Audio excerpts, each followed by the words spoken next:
Fala, turma, tranquilo? Boa noite. Estamos aqui em Goiânia de quarentena pelo coronavírus. E aí, também? Então, essa questão das alterações contratuais, saídas e retiradas de sócio de uma sociedade, como que ficam os direitos trabalhistas dos empregados? Bem, o sócio que se retirou, ele responde somente pelo período ao qual ele foi sócio, tá? Exceto alguma comprovação de fraude extrema.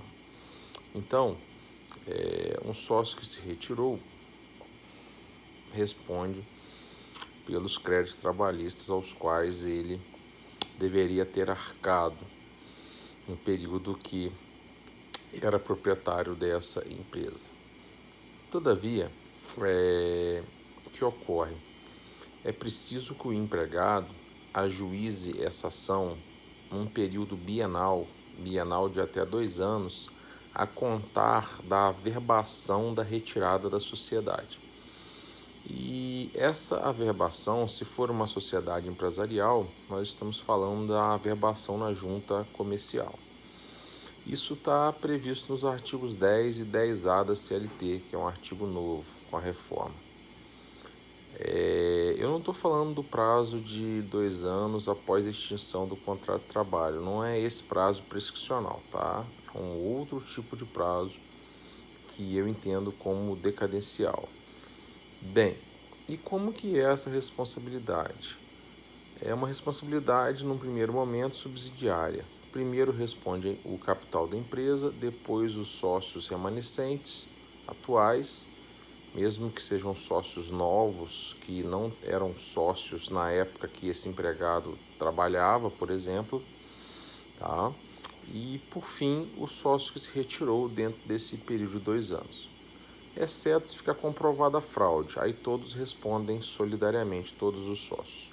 Mas é bom lembrar que para atingir o patrimônio desses sócios, nós temos que verificar a natureza dessa sociedade. Porque, por exemplo, se for uma sociedade limitada, esses sócios, a princípio, eles não responderiam, tá? Mas é preciso que, a princípio, o capital esteja declarado e integralizado e suficiente para arcar com as dívidas trabalhistas. Porque se não for suficiente ou não estiver integralizado, aí a responsabilidade nessa segunda hipótese torna-se ilimitada, né? A sociedade limitada sem capital integralizado é uma sociedade ilimitada, tá?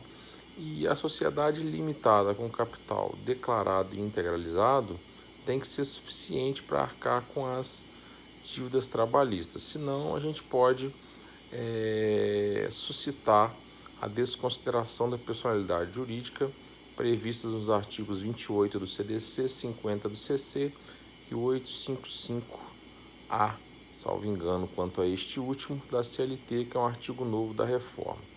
Tá bom? Então é isso, ok? O sócio saiu, ele fica atento por 2 anos quanto aos direitos trabalhistas. Então, nessa sua retirada, é importante que ele deixe o capital suficiente para arcar com direitos trabalhistas não vencidos e arque com os direitos vencidos, só saia nessa circunstância. E firme um contrato aí com um novo sócio ou com sócios remanescentes para ele se resguardar perante a eles, não é? Uma futura ação regressiva. Bem, um abração, pessoal.